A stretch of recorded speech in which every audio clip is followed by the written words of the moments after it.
Just to be sure that you got my slide. Yeah, I'm just putting it up, sorry. Okay. It's so good to be here. It's such an honor to be here in your presence and talk about mental health, um, working alongside Standing Tall. Um, you need access? Okay. It's a small group, so let me just. Okay, so today we're here to talk about mental illness and the breaking of families.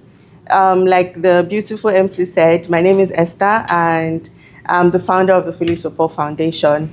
This foundation is from a personal experience, me turning pain into purpose. My brother had schizophrenia, and 12 years ago, I couldn't say that to anyone because it was filled with shame, like the stigma around it, even though it's still quite loud, but it was worse then. And so this is my way of breaking the stigma. This is my way of making sure that our community is more compassionate, and I hope I'm able to achieve that with this foundation. So thank you again, Standing Tall, for bringing us here, bringing the Philip Support Foundation here to talk about how mental health and families, how they are interrelated. Behind many broken families is a story that was never truly understood. So we have a mother that became emotionally distant because she doesn't even know how to express herself, or a father that is withdrawn and cannot really explain why, or a child that grew up feeling unsafe even in their home where they should feel safe. Mental health and family stability are deeply connected, and separation can both contribute and result to mental health. So we are saying that separation could have occurred because one of the parties was experiencing mental health without them realizing it. And separation can lead to mental illness in the sense that the person is now lonely, depression sets in, sadness, and the likes. You'll be following me with the slides, right? That's fine. I just wanted to be sure if I need to be pressing something. I just started. So slide one. Okay, so this presentation today is going to explore how separation and abuse can lead to mental health challenges, how untreated or undiagnosed mental illness can break families, the impact of separation on both parents and children, and what support and healing can look like. First, we want to talk about why this matters. So we're going to do a little bit, we're going to go a little bit into statistics, into data. Do you know that 1 in 5 Canadians experience a mental illness in any given year? Approximately 70% mental health problems begin in childhood or adolescence. Children that are exposed to high conflict or high conflict homes are significantly more likely to develop anxiety, depression, and behavioral disorders. Family breakdown is consistently linked to poorer mental health outcomes for both parents and children. And this is why I appreciate the work that Standing Tall is doing, because they're not just focusing on the parents, they're also focusing on the children. Because most of the time, the children are the ones that bear the brunt of separation. And also, unfortunately, that creates a cycle that keeps going on and on for generations. Now, let's bring it a little bit home to people of color. Separation within Black families, especially in new communities. How many of us left some people back home, like in our home country, and came to Canada? Can we have a hand? Yes. I just became a Canadian, actually, so I moved from Nigeria here, and it's been 4 years. It's been 4 years of living my community, my solid community back home. It's been 4 years of not seeing my mom, not seeing my dad. And I know a lot of people relate to this story, or even maybe it's been more than 4 years for you, or even maybe it's less than 4 years for you. But that is just to show that we left community and we came here, and a lot of things are associated with this. A family relocates with hope for a better future. Back home, they had relatives, they had neighbors. There were people you could just knock on their door, or you don't even need to tell them you're coming. You just go to their house. In this new environment, it's different. The parents carry the pressure quietly and sometimes alone, while their children are busy navigating their identity, especially between two worlds. They are from a particular culture, or a culture is being, practiced at home, and in the society is a little bit different. So they are in the middle of two worlds. Over time, that silence becomes stress, and stress begins to affect relationships. So for many Black families, especially those who have migrated or relocated, the experience of building life in a new environment becomes challenging, and that comes with some mental health pressures. Let's talk about some key realities. Moving into a new country or city often means that you're leaving behind a strong community system. You're leaving behind what you're used to or what you've been used to over time. Cultural norms around family, parenting, and support may not exist in the same way as where you're coming from, so it's different. For example, back home, it takes a village to raise a child. Here, you're on your own. That's just it. So, experiences of isolation, racism, or economic pressure can compound stress. We are battling with a lot of things as Black people, as people of color. Racism is quiet here, thank God, but there's still some tiny hints here and there. And we're fighting with that, even in the midst of fighting with other things, right? So that is challenging and can cause a lot of pressure to our mental health. Now let's talk about impact on families. Parents may struggle silently while trying to stay strong. They are not staying strong just for themselves now, they are also staying strong for their children. Children may adapt faster, whereas creating gaps in understanding at home. So children are adapting to the new society, to the new culture. Their parents are not at the same par, they are not at par with them. So this creates gaps sometimes. And then there's the loss of extended support or extended family support, which increases emotional and caregiving burden. For example, back home, there can be an auntie that can help you bathe your child or look after your child.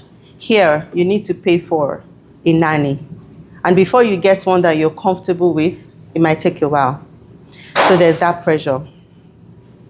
Now let's talk about the mental health impact.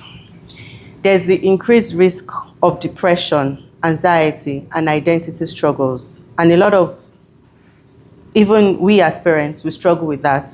Talk more of our children. There's emotional isolation despite being physically surrounded by others. We see a lot of people around, but you feel alone. Even though you're in the midst of 1,000 people, you still feel like nobody gets me. And that affects our mental health. And then there's the difficulty of seeking help due to stigma or lack of culturally relevant services. So when community structures change, mental health is affected, and families must intentionally rebuild support systems. Now, I want us to talk a little bit about separation. I want to delve into, yes, you have my slide, understanding separation. Separation is not always physical. Sometimes it's emotional. Sometimes we cannot even see it, but we can feel it. For example, a couple lives in the same house, but they've not had a decent conversation or a meaningful conversation in months. Separation can look like the following. 1, emotional disconnection. This is when people are physically present. You're seeing the parents, you're seeing the people, right? But they are emotionally unavailable to each other. And this often looks like conversations at surface level. You see couples talking, but it's just like they are strangers. There's a lack of empathy or emotional responsiveness. The other person you're talking to does not even, you don't even feel like they hear you. You just feel like they're there nodding. And that goes deep, right? Then there's the feeling of unseen, of being unseen, unheard, or misunderstood. You keep explaining the same thing, and the partner does not just get it. And you're wondering, why don't you understand me? Why do I have to keep repeating the same thing over and over? There's also the fact one or both parents may be withdrawing emotionally over time, because when things like this happen, when you keep talking and the other person doesn't understand or doesn't even give effort, right? Make effort. You get tired over time. Like, I'm done with this. And that is separation. Separation of the mind before it becomes physical. Emotional disconnection is often a protective response. People disconnect when they feel overwhelmed, when they feel hurt or rejected, or they feel unsafe to express themselves. And over time, this creates distance that can feel just as painful as physical separation. Partners begin to feel like strangers, while their children sense tension, but they don't understand it. Another way separation can show is silence in place of communication. Separation looks like silence, and this is not peaceful silence. This is a silence of avoidance. Like, I'd rather not talk about it, because when I talk about it, I don't know what's going to come out of it. And everybody is walking on eggshells. Important issues are never discussed because you don't know what it's going to lead to. Partners are suppressing emotions to keep the peace, or maybe even passive aggression and dishonest dialogue. How are you? I'm fine. But you know you're not fine. But because, yeah, I'm fine, at least when I say I'm fine, he or she's going to leave me alone, right? That is separation. Silence becomes a coping mechanism when communication feels unsafe or ineffective. So instead of resolving issues are buried. And unresolved issues, they don't disappear. They accumulate. And do you know the impact of accumulated issues? Resentment. The partner begins to resent the other person. There's misunderstanding that keeps multiplying over and over. There's emotional distance that deepens. And then children, they grow up without healthy communication models. Another way that separation can show is chronic conflict. So you see, we're going step by step. First is by the person is just there. Then you're not talking anymore. Then chronic conflict. This is ongoing, unresolved tension or repeated arguments. It often looks like frequent arguments about the same issues. Escalation instead of resolution. So instead of finishing an argument, it keeps going on for hours on end. And then there's the blame, criticism, or defensiveness. It's always the other person's fault. It's not my fault. You have to be the problem, not me. And then there's a cycle of conflict with no healing. So it keeps going on and on and on.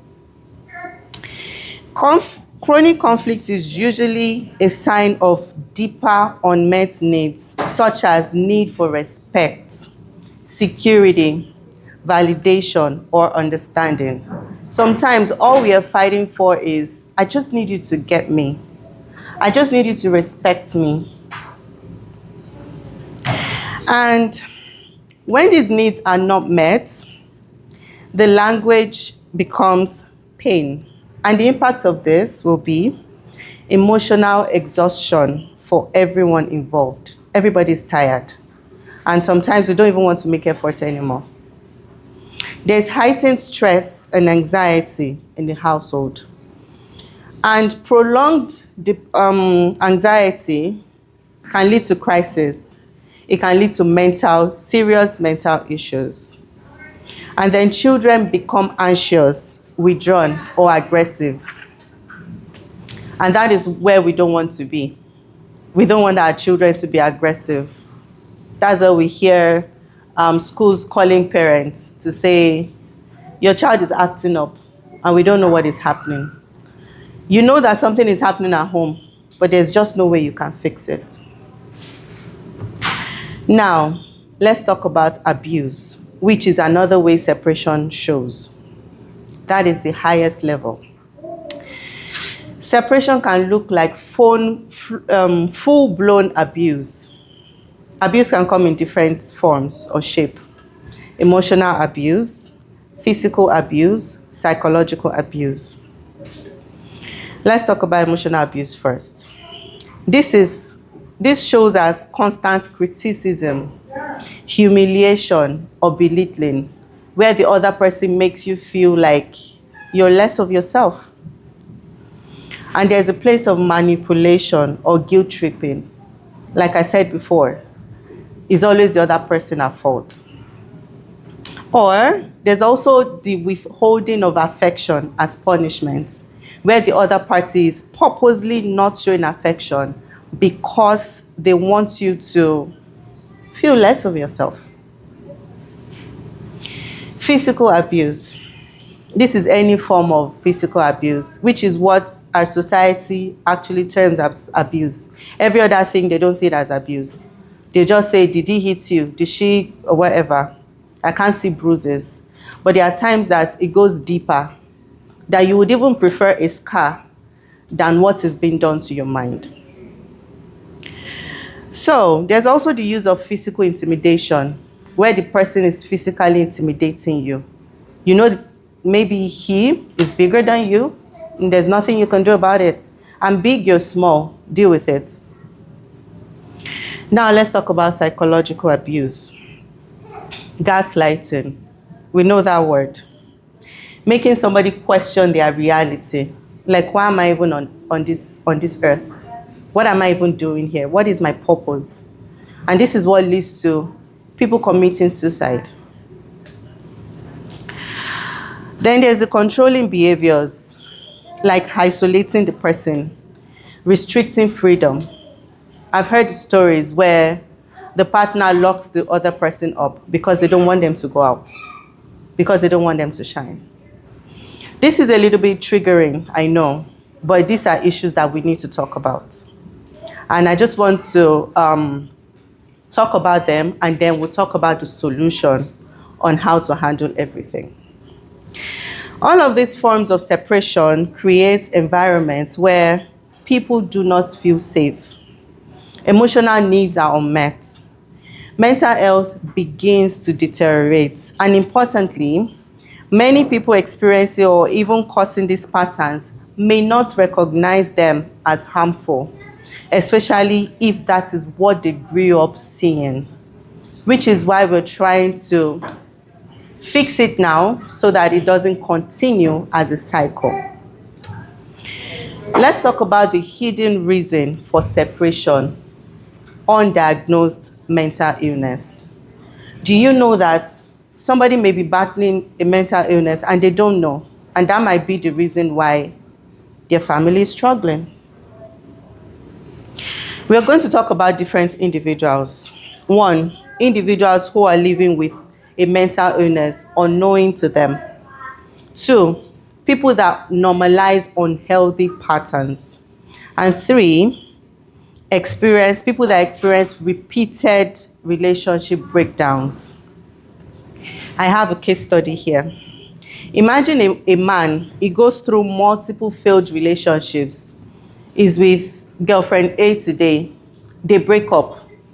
It's her fault. She didn't get me. The next one, yeah, she's full of herself. She wasn't listening to me. And then the person keeps experiencing different, broken relationships. He blames incompatibility. In each relationship, most of his exes describe him as distant, easily triggered, or hard to communicate with.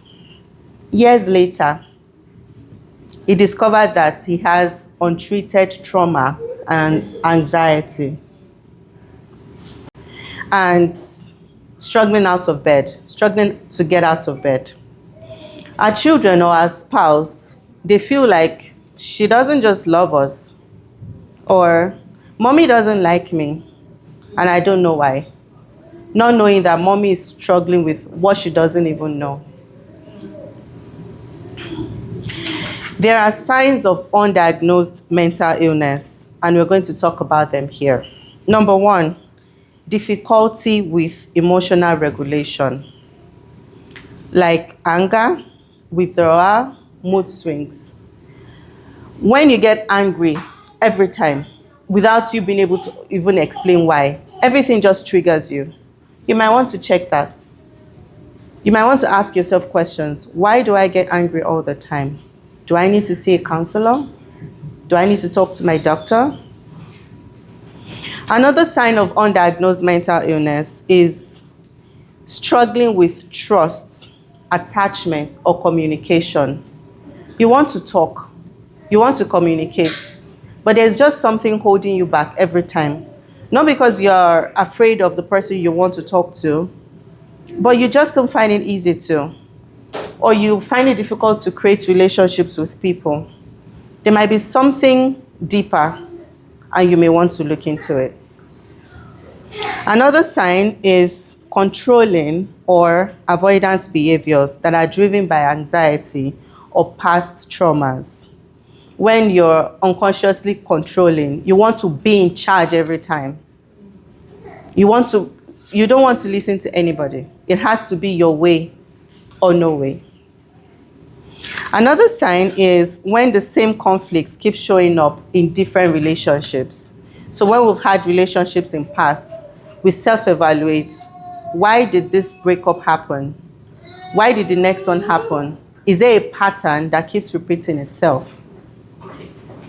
The reason for mental illness, or the reason why mental illness can go undiagnosed, apart from ego, is that symptoms are most often mistaken as personality traits. We say, yes, I'm just a difficult person, I'm just stubborn, or other examples. Then there's the cultural stigma that discourages seeking help, which is why organizations like Standing Tall, the Philip Support Foundation, we are here and lauding it and saying, let us break this stigma so that people can come out a little bit more and talk about these things and get the healing and help that they need. And then sometimes it's because of limited awareness or access to mental health support.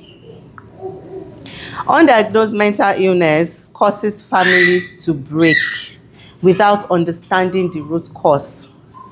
Partners are left confused, and unfortunately, this cycle continues generation after generation. So now let's talk about two categories of separation. I want to talk about when mental health leads to separation and when separation leads to mental health illness. Let's take a case study of a woman that describes her partner as difficult and unpredictable. He can come home and you don't know what can happen. Years later, he's diagnosed of bipolar disorder. But then the marriage has already ended. Another case study is a father that becomes increasingly irritable and distant. He snaps at everything, every small thing. Who poured the water on the ground? And then it just goes all out. And you're wondering, it's just water on the ground. We can just mop it, right? His partner assumes that he doesn't care. His children assume that their dad is just a difficult man. And some even say, I don't like my daddy. Whereas the man is struggling within. And years later, he's diagnosed of severe depression, which could have been taken care of by just antidepressants, and it would have been fine. This is why we need self-checks. We need to check ourselves. What are the traits? What are the things that I'm exhibiting? Do I get angry all the time? Do I snap at little things? Why am I doing all this? and then seek help. So now let's talk about when separation leads to mental illness, which is what unfortunately is on the rise. Separation is on the rise. A lot of families are breaking. I'm not here to talk about the reason. I'm just here to identify it and say this is what is happening and this is how we can support ourselves. Prolonged emotional pain can become psychological injury. A child that is raised in instability develops anxiety and struggles with trust.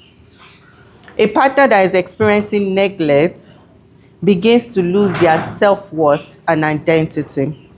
And survivors of abuse, they develop PTSD, depression, or disassociation.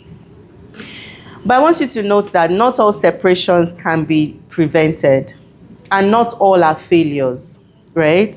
Because sometimes, even with love, kill them with kindness, kill them with love. Sometimes it doesn't just work, right? And separation still happens. We want to talk about the perspective of parents when separation happens. Now, I mentioned before that mental illness can lead to separation and separation can lead to mental illness. So the first parent I want to talk about is a parent that is living with mental illness, either diagnosed or undiagnosed. So let's hear the perspective of that parent. The parents in this category, they may be struggling with internal issues sometimes without them even realizing it. They ask questions like, why can't I just be better? I'm trying really hard. Why can't I just be kind? Why can't I be less angry? And there's this guilt and shame that they carry. Like, I can do better, but I just don't know how to. And they become withdrawn. Some of them go into isolation, then spiral into depression, spiral into suicidal thoughts. Then there's the inconsistency in parenting that is due to internal struggles. They feel like I'm incapable, so I don't think I should have a relationship with my child because I don't want to pass on whatever is wrong with me to my child. Their behavior may be misunderstood as lack of care when in fact they are battling something that is bigger than them. Let's talk about parents B.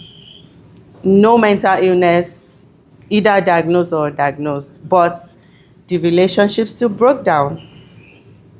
These parents tried. They tried really hard. They showed up, but they still experienced separation. Why did I choose this partner? Why did I end up with this kind of person, either male or female, right? Then there's a self-blame and second-guessing. Some of them don't even want to move on because they're like, I made a mistake in the past. How am I sure that this person that I want to move on with is not going to repeat the same thing that happened? And then there's that fear. And there's emotional fatigue from prolonged conflicts or disconnection. When you've been unheard for a long time, or you've been unseen for a long time, you've been neglected for a long time, it takes a toll on the body, on the mind. Then there's the pressure of rebuilding life after separation. What do I make of myself after this has happened to me? Let's talk about shared experience, that is both parents. Let's talk about what they can be exhibiting, the kind of mental illness or their state of mind. Regardless of the cause, many parents navigating separation can experience guilt and shame. They feel like, I failed my child or my children. I failed myself. I failed my family. They can experience emotional exhaustion, financial and social strain, because separation takes a toll on finances as well. Maybe it has been two people taking care of the bills. Now it's just you. And that can stress somebody out. Trust me. And there's the difficulty showing up consistently. You are battling your issues. You have a child that is looking up to you, that expects you to smile every time, and you have to stay strong. And then there's the grief of what could have been, right? You're grieving the life that you thought you could have had. You see other couples that are not separated, like, and there's this deep pain that you feel within, and those questions. Then there's a depression and emotional numbness and identity loss, especially if the person has been in a long-term relationship with the partner. There's a question of who am I without this person? Who do I want to become? Let's talk about the child's perspective, because the children are the future. Children do not always understand what is happening, but they feel it. They feel every tiny thing. They experience confusion and divided loyalty. They don't know who to go with. Is it mommy or daddy? They don't understand. They have the fear of abandonment and insecurity, emotional neglect, behavioral changes, and most of the time they struggle in school. How won't they struggle in school? When their mind is like a battlefield, when their home is not safe for them. And without intervention, these children may grow up into adults that fear intimacy, that struggle with emotional regulation, and unfortunately repeat the same cycle. So, how do we protect our mental health even while being separated? Number one, let's normalize seeking professional help. Therapy. I know it is a word that Black people don't want to hear. I'd rather talk to my pastor. Oh, I'm strong. Yeah, I'll deal with it. I'm okay. But we need to normalize seeking professional help. The psychologists, the therapists are there because there's a need for it. And they have the tools to help us. We just need to make use of these tools. Number two, we need to create new routines and stability, especially for children. So now I'm separated. What is the next step? I need to create a stability or a new community. I need to create new routines. Maybe before I was always at home because I was afraid to go out and then it's going to cause arguments. What is the new thing I want to start doing? Do I want to be going to the gym? Do I want to take walks now? We need to build new routines and then stability. And for children, what are the new things I want to teach this child? Because when a child is from a separated home, the job for each parent or for both parents is extra, because you want to make sure that you're breaking that cycle. You want to intentionally break that cycle and intentionally raise the kid to understand that this is not the normal way and there's still hope for you, right? Another thing that we can do is to build new community and support systems. There are people out there that they just need a friend. They just need you to talk to them and they'll be open to you as well. There are so many communities that we can join that they'll be able to relate with your story. For example, Standing Tall. I keep referring to them because they are doing a very meaningful work, right? Imagine going to Standing Tall and saying, yeah, this is my story. They can connect you with someone else that have similar stories that you can share and say, oh, this is what I'm going through. How did you navigate this? And get help through that. Another way that we can protect our mental health is by practicing self-compassion and releasing unrealistic blame. Most of the time we hold on to the fact that it is my fault. It is my fault this happened to me. It is not your fault. It is not your fault. Things happen. You might have given your all, your 100%, and things still happen. So let's release that unrealistic blame and have self-compassion. Love yourself. Irrespective of what is going on in your life right now, love yourself. There is no better you than you. Maintain healthy communication where possible, especially when there's a case of co-parenting. If there are some conversations you don't want to have, don't have them until when you're strong enough to have them. Protect your mental health. It is important. So the Philip Support Foundation, we support families that are going through separation, or maybe parents that are going through mental health illness. We are committed to supporting individuals and families that are affected by mental illness, and we help with raising awareness about different kinds of mental illnesses.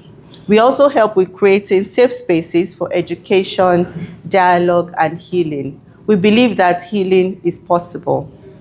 We provide mental health awareness programs. We provide support that is family-centered, and through community education and outreach, we talk to people a little bit more to make sure that our community become more compassionate. Our community understand that the people going through mental illness, they need support, not judgment.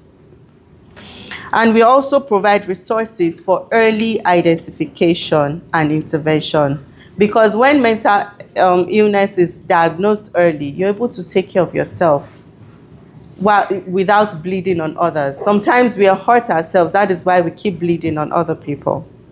Early diagnosis can prevent broken homes. So our work is driven by lived experience, and I've talked about that, and we believe that no family should navigate any issue alone. As I'm closing, I want to mention that we cannot separate mental health from family systems. If we want stronger families, we must talk openly about mental health. We must seek help without shame. And we need, as a community, to support one another and not judge. Many families are not broken beyond repair. They are simply hurting without understanding why. And with the right support, awareness, and intervention, individuals can heal, families can rebuild, and cycles can be broken. Thank you for listening to me today.